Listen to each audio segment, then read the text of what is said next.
Okay, so hey guys, I think we're recording, hopefully. I wanted to talk about the kitchen that's under construction after the fire, right? So we've had a little bit of a fire, and this is day 348 since the fire. Still not in my house, and everyone tells me I should be going crazy, and I've already gone crazy, and there's not really much more I can do about it. But we're getting down to it. It's getting a little exciting. We're finally getting down to, finishes and stuff like that. So I'm going to talk to you about a light fixture that I wanted to do in the kitchen. I am doing, I'll show it to you, monorail lighting. And that monorail lighting is from Amazon. And although it is inexpensive, it's inexpensive for a reason, and it doesn't come with a whole lot of options, right? So when you talk about the different light fixtures available, not really much. And when you talk about just being able to join two tracks together, I was never able to find that. I was never able to find that part. I was never able to contact the company. They're in China. I did 3D print a joiner. It probably would have worked, but it was probably just easier to do what we did, which was from the base unit, add a second feed to it so that we fed two tracks from the base. So that's what we ended up doing. And I really like the industrial light fixtures that sort of hang down on a pole or on a stick, right? And so those look similar to this, and I'll show you an example from the web. Each light averages between $350 and $400 per light. So my problem there was no way, right? If I want to put in 4 lights, minimum 4 lights, I'd probably rather have maybe 5. We were talking about $2,000 or more. So I decided to make them myself. So another buy from Amazon is this unit here. This is just it's a 4 light fixture, all metal, stainless steel piece, right? And it would just go over like a typical box, and it would go up on the ceiling, like that. It's a pretty nice light. This is like $40. But what I liked about it was the actual light fixtures themselves, which are LED, and it comes with the LED bulbs, are that same industrial look that I was going for. So what I've been doing, and I've got 2 of them up already, and I've got 2 more to make, and after that I'm going to decide if I'm going to do some more or not. And I'm going to kind of walk you through that process here of what I've been doing. So here's what one of the light fixtures looks like when you disconnect it from that single base unit. The wiring on each one is a little different because they actually only use as much as they had to. So this would be like the one that was closest to where all the wires were nutted together, and then some of them have longer pigtails because they were a little bit farther away. So the idea, just to walk you through it, is I'm taking a 1/4 inch copper pipe from Lowe's plumbing department, and I take a 1/4 inch coupler. Hope you can see that right there. And we put that on. We put that onto the pipe. I will solder that on, and I will solder that onto the top of this light fixture through this threaded area. And I use a pipe expander to open up this coupling just a little bit more to get all these threads in there, and then I solder it up.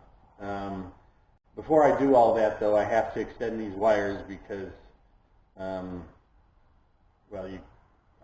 have to pull all the wires out and then extend them and then pull them through after you do all the heating, right? Because you don't want to be trying to solder this pipe with wires inside. That would likely go badly. So let me walk you through all those steps. The other light fixture that we're doing is a pendant style. And that pendant style actually came with, well, these are single pendant light fixtures that I've had to sort of modify so that they hang from the track as opposed to like a single box cover. I'll walk you through that as well. Obviously, these pipes look a little bit better. They're more of a satin nickel, but I have the same satin nickel spray paint, so we'll be painting these. They turn out pretty good, I have to admit, and we'll just see how all that goes.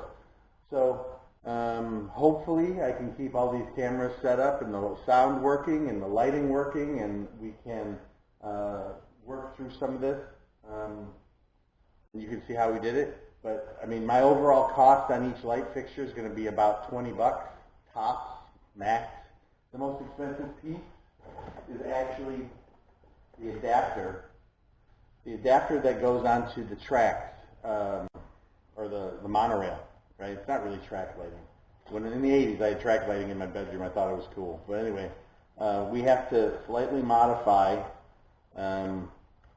this connector that sits in the track. It also only comes in white, which makes no sense because the track only comes in silver. So I'm not Chinese, I don't speak Chinese, but I have questions.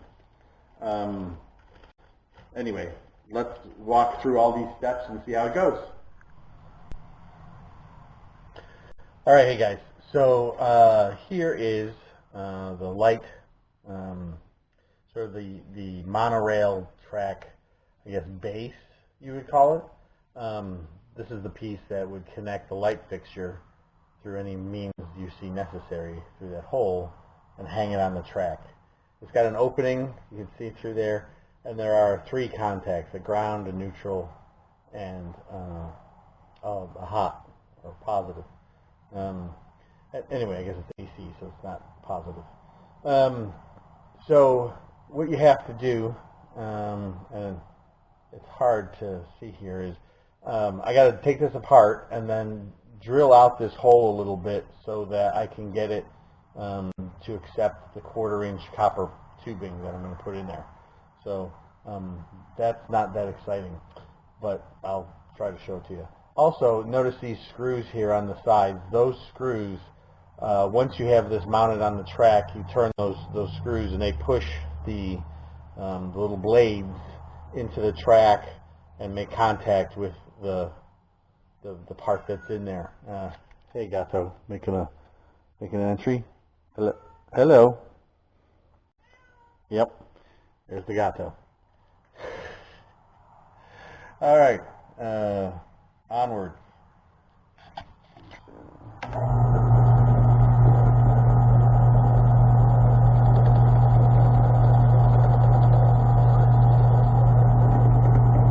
There it is. All right, so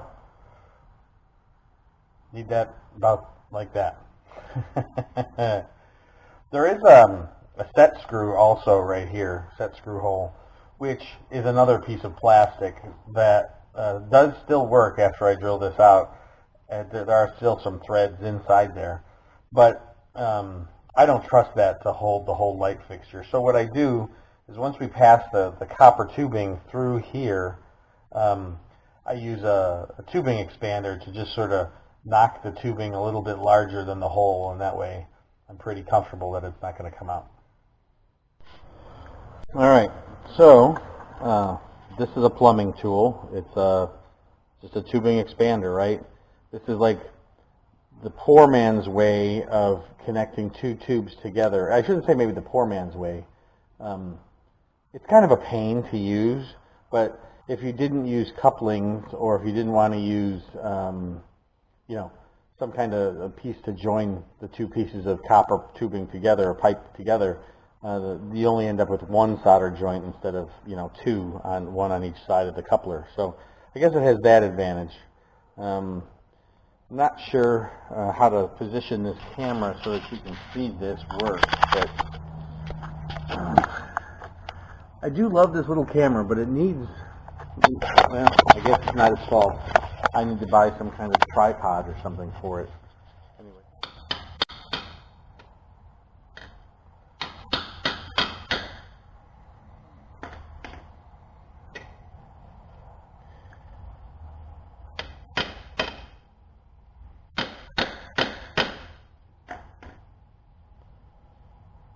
And it will take some time for me to work this back out, but you can see how it just flares that out a little bit, and that's all this really needs in order to fit in there, based on the hole that I drilled out, just being basically a 1/4 inch. Or I guess it's 1/4 inch inside tubing, so it's probably a little bit bigger on the outside. I'll have to measure that just for fun.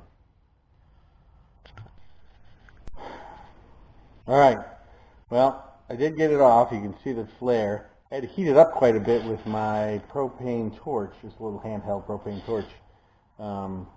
Had to heat it up a lot because it was really stuck on there.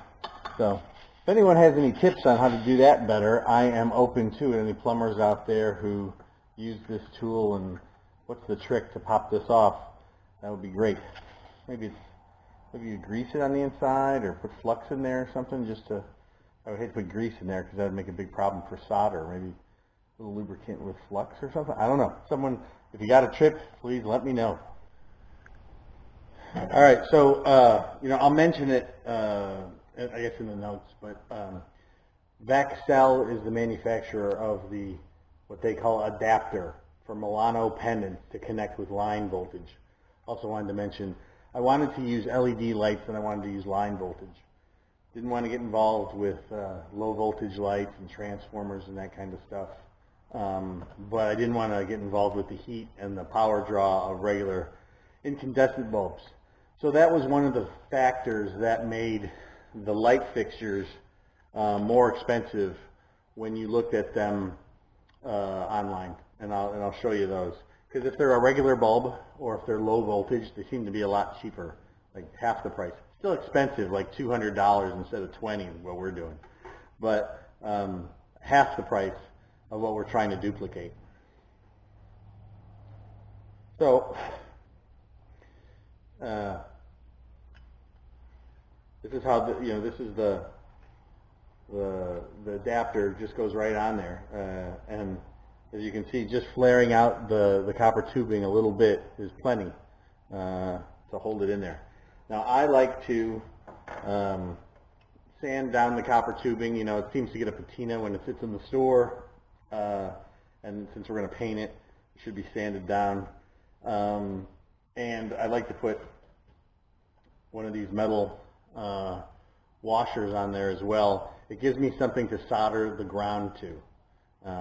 So I'll actually take this little piece, like a lock washer, right? But it's a specific one that you usually see on electrical components, lamps and whatnot that use these threaded barrels when you assemble them. So what I want to do is I'm going to solder on a very small ground wire to this so that I can solder it to the ground that's in the other half of the adapter. There's this, and what did I do with the other half? It's around. I'll find it. But there's 3 wires in there, green, black, and white, hot, neutral, and ground. So I'm spread out all over the shop. That's nothing new.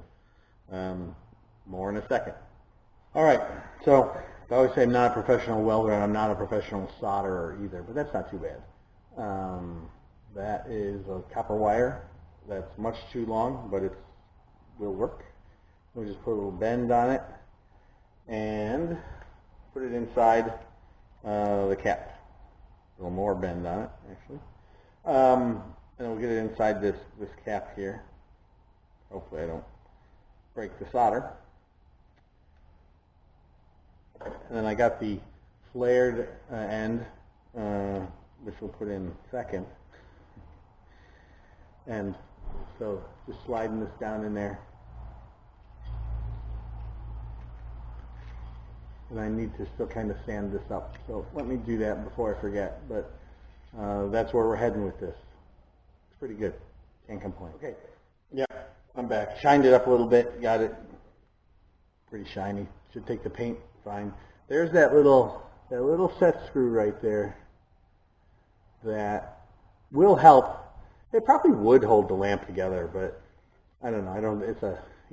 It's a plastic set screw and a plastic base holding a metal light fixture that doesn't weigh that much.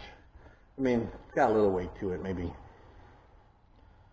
4 or 5 ounces, I guess. I don't know. Anyway, better safe than sorry. But anyway, I've got that flared out in there nicely, so that will not come out of there. Because the next game, which makes me nervous, is the wires that they give you aren't very long, right? And this is the other part of the base that screws into this. But you can't have a ton of extra wire in there because when you're twisting this all together, there's not a lot of space for that wire to kind of wrap around itself, and you got to get a couple of turns on it. So I try to like twist it the wrong way and then twist it the right way, counterclockwise, get the wires wound counterclockwise and then clockwise screw it together, and then hopefully there's not a whole lot of pressure on those wires inside there. I use those heat shrink solder tubes to sort of provide an extra level of insulation other than just just soldering it together. So these are pretty strong. It's kind of surprising. They work out pretty well. So haven't had any bad luck with them thus far, but there's always a chance. Knock on wood. Okay, so moving on to my next step. Okay, so the next step, let's talk about that. So here's the light. What I have to do is remove these 2 screws so that I can get sort of this frame piece disconnected from the rest of it. I want to take this wire out because the next step is to get it taken apart and then painted. So I don't want to paint this. This is good. This is already nickel finish, so I don't want to paint over that. So the less of this stuff we have there, the better. And as you can see here, this wire that's in there just slides right out now. So that's not a problem at all.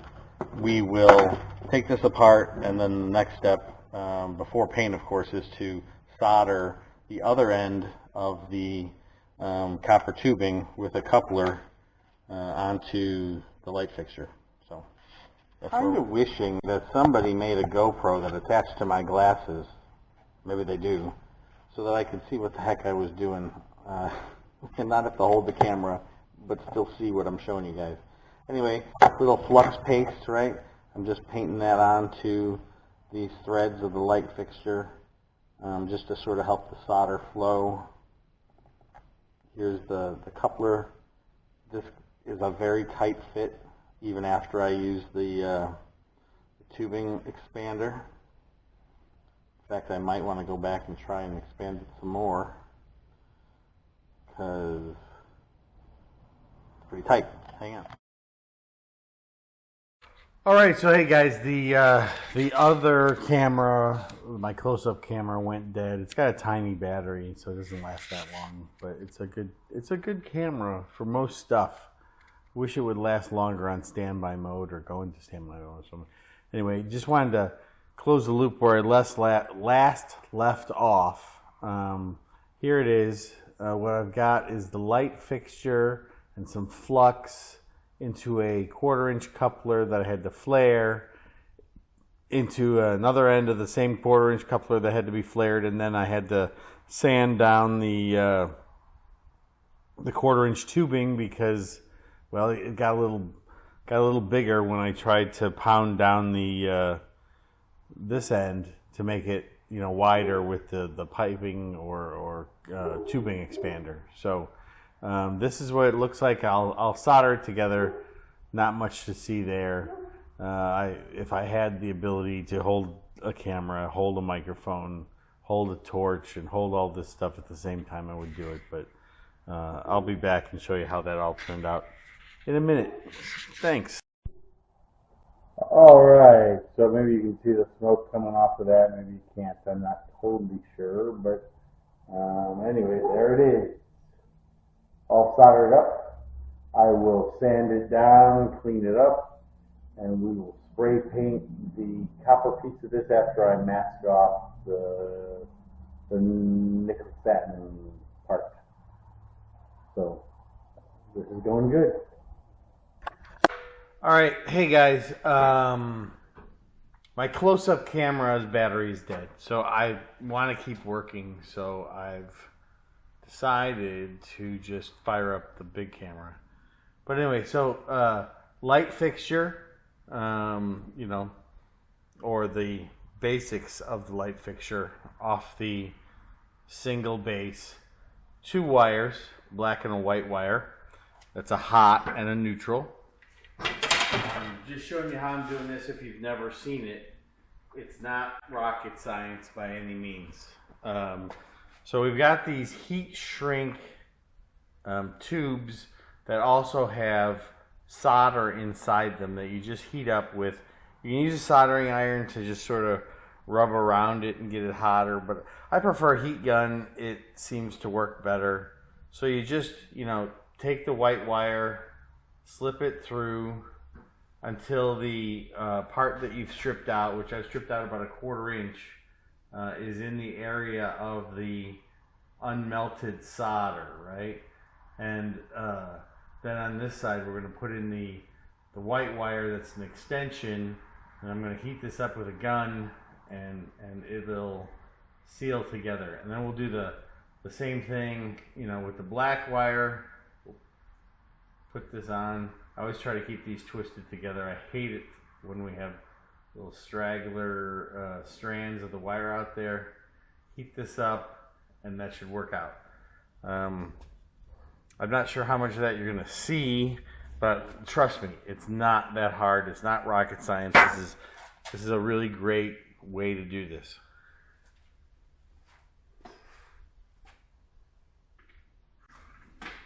So I've got the extension white wire, and I'm going to slide it into the heat shrink tubing to the point where the conductor pieces are overlapping each other in the area of the solder, so that when I heat it up, those will fuse together, and of course the heat shrink tubing will shrink around the insulation, and we'll have a really good tight connection.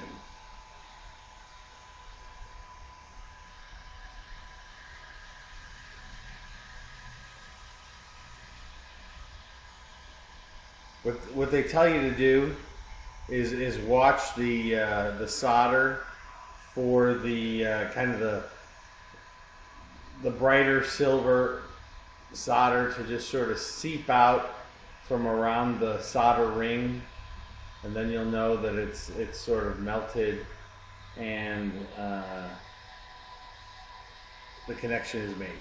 So, and that's about as long as it takes, right? So now let me let this cool down a little bit so it doesn't get too soft. But I don't know if you can see it. The heat shrink on both sides of the wire has is holding on tight, and then the solder in the center has made the electrical connection, and we're good to go. So I'll do it one more time for the black wire.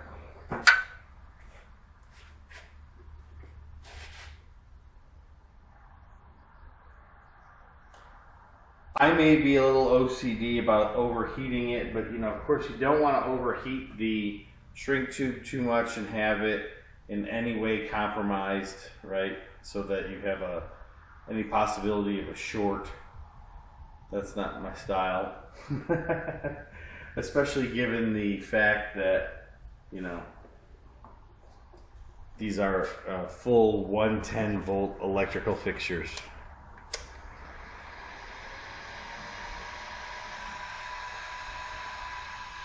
Just want to make sure I've got my wires together where I want them.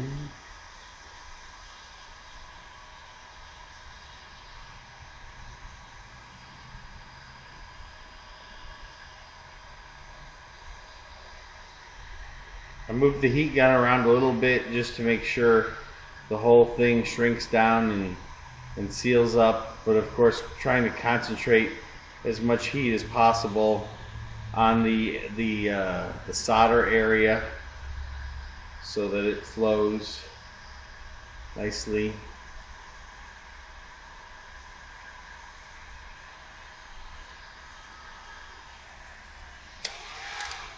And that's it.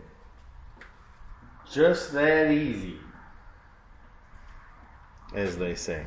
So, and then as a final step, before I actually build, and well, I shouldn't say build, but before I run all these wires through the whole fixture and everything, I do like to check the continuity. And you know, I mean, if you don't know what I'm talking about, really quickly, all that means is I take my wire stripper here and I'll pull, you know, the insulation off the black wire, and then I'll pull the insulation off the white wire, and then with a meter right here,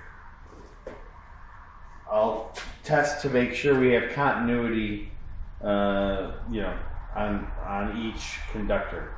Now, hopefully you can hear that, but I don't know. It's an audible thing where the meter will beep. So right there's a beep on the white wire. And I'll do the black wire. And there's a beep again. So on the bright side, at least I know I have connectivity and through the whole extension, and that these two new soldered joints are going to work out great. So that's really the point to doing that.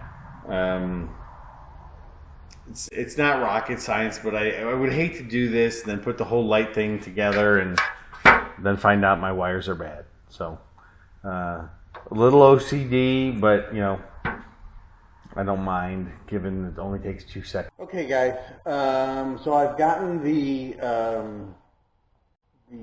fixture, you know, from the mount down through the light fixture painted. I'm using a color, it's called nickel. You know, it's paint, so it's not going to be the same as, you know, nickel metal, but you know, it blends in okay. It actually matches the track better than it matches the light fixture. Anyway, it's as close as I can get it without, you know, spending any more time or money on this stuff. But I just wanted to show you how this all goes back together. So here's that light fixture that came out of, if you'll recall, this big dealio here. So all I have to do is, I try to install the bulbs early because it's kind of a pain to take them, you know, put them in after it's in the ceiling. I should mention I have 11-foot ceilings in my kitchen, so that's why I have these hanging down 2 feet. They're still at 9 feet, which is like a foot higher than a normal ceiling in a normal room or house. So that's what we're doing. They come with the light fixtures. Even come with the bulbs. The bulbs are LED. They're not super bright. They're wattage wise. They are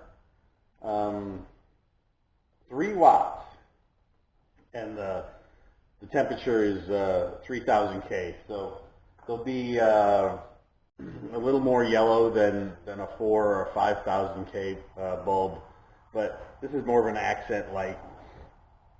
It's not a light that I would use only while, you know, cooking or whatever, but you know, when the kitchen is quiet in the evenings or whatever, these will provide a nice accent.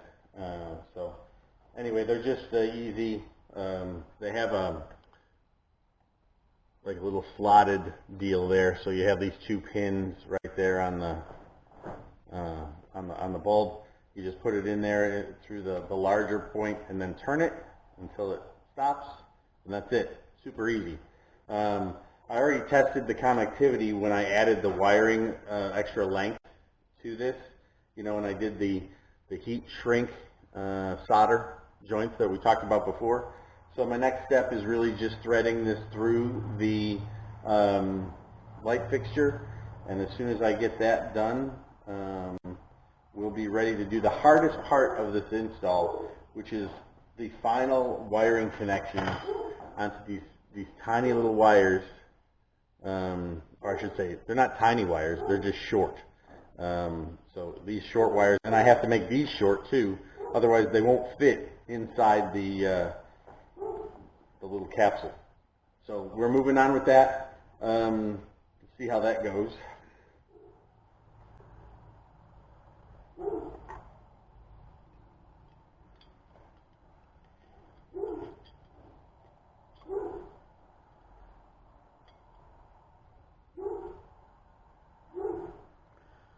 Try to set this bulb. You can adjust this. I'm not sure why you'd want to, but you can have it. There's no lens, so it's not like it's a focus that you're adjusting. It's really just sort of a shade around the bulb. So I think it looks okay, but just put this back together.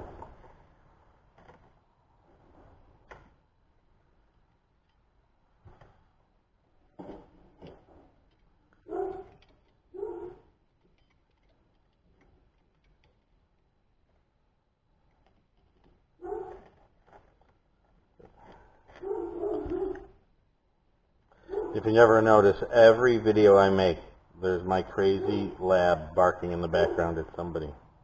My neighbors must hate me and him. He's a COVID dog, meaning he's never met anybody.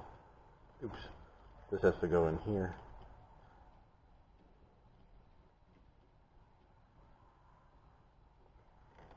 There's a little tiny lock washer on here too. Not sure if you can see it in my dirty hands. I just noticed. Anyway, get this tightened up. All right. So that's how the light fixture looks. You know, obviously I need to tighten these up so that it doesn't slide, but there it is. So pretty cool, aimable, turnable. My next step is to work on getting the wiring done. Let me see if I can get that done, and then I'll come back and show you how I do it. Here's these 3 wires, which these are okay in their length, right? But I mean, I got to jam this all inside there. I don't know if you can see that. It's hard for me to see what you see and actually do something. So anyway, I'm going to have to take these and trim them pretty close. And the hard part also is I don't want to get too short where when I'm doing the heat shrink that I jeopardize the paint that's on this plastic end or the plastic itself, right? So I don't want to be able to heat that up too much, but I need just a little space. So I don't know, half, maybe an inch or less, I would say, is what you need, including the stripped off part, so nervous moments. Drives me crazy.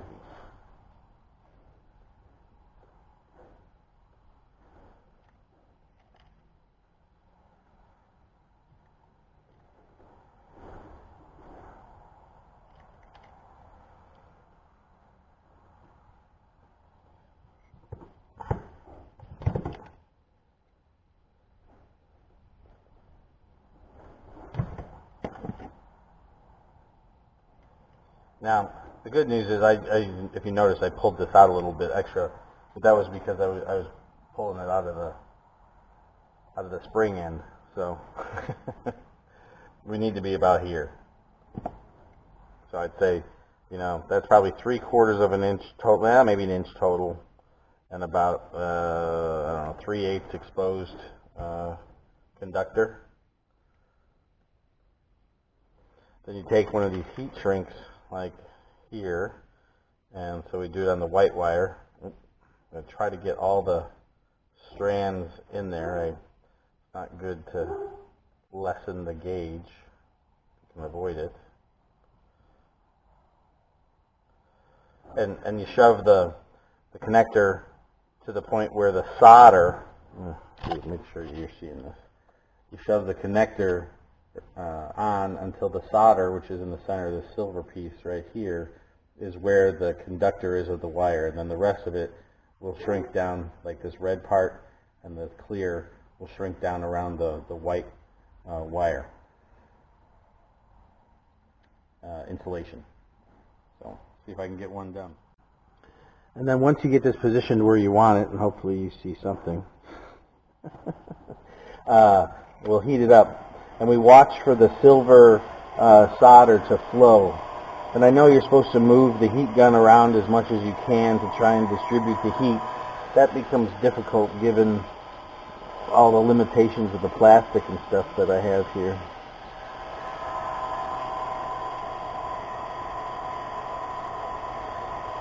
Doesn't usually take too long, maybe 30-45 seconds for this to all shrink up and have the solder flow.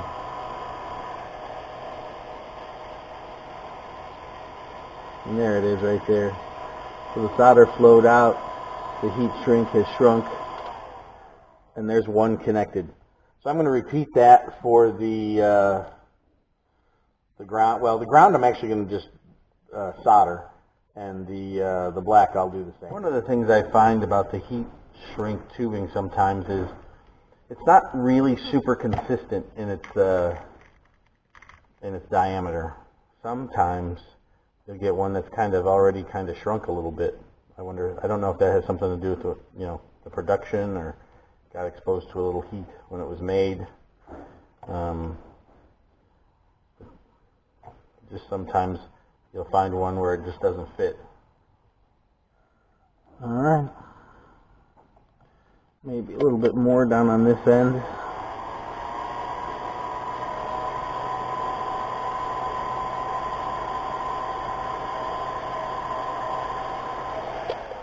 All right. So hopefully I'll get this all jammed in there. The other thing is I should mention that I put tape inside this when I painted. So I'll have to pull the painter's tape out because I wanted to protect the contacts that go inside the rail. So we will, let me solder up this bare ground here to this green wire next, and then we will try to get this thing in the kitchen. All right, hey guys, take two. I tried to use the zoom on this camera, and I think instead of zoom, it's mute. So I muted myself. So let me tell you, well, here we are in the kitchen. It's not complete, still under construction. The construction company sucks. Yeah. Anyway, the lights are up. They look pretty good. I can't complain at all. Here's the spotlights, right? See them back there. I did end up doing 5. I actually ended up doing 7, but 5 on that track, and then 2 on the other with the pendant lights. So I'm happy with how the whole thing turned out. Let me show you how they went together. Up there, hopefully you can see, it's really just that track adapter hanging on the track. You just sort of snap it on there, twist the top cap on it, and then twist the bottom of the unit together, and that's where all those wires are that are soldered together with the heat shrink tubing.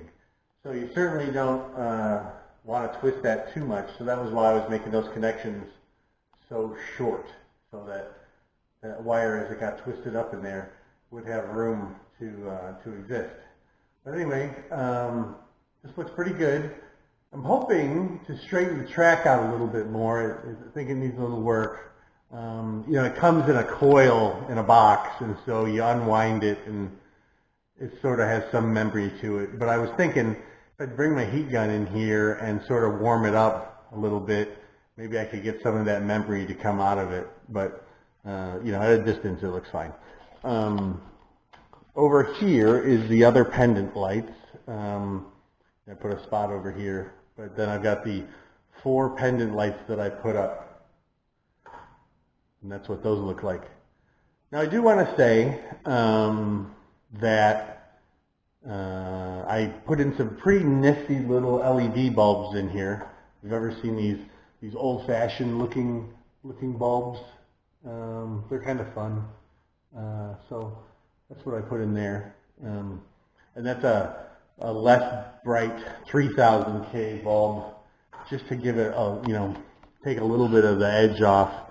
Most of my stuff in here is 4K, and we actually did some 5K stuff too.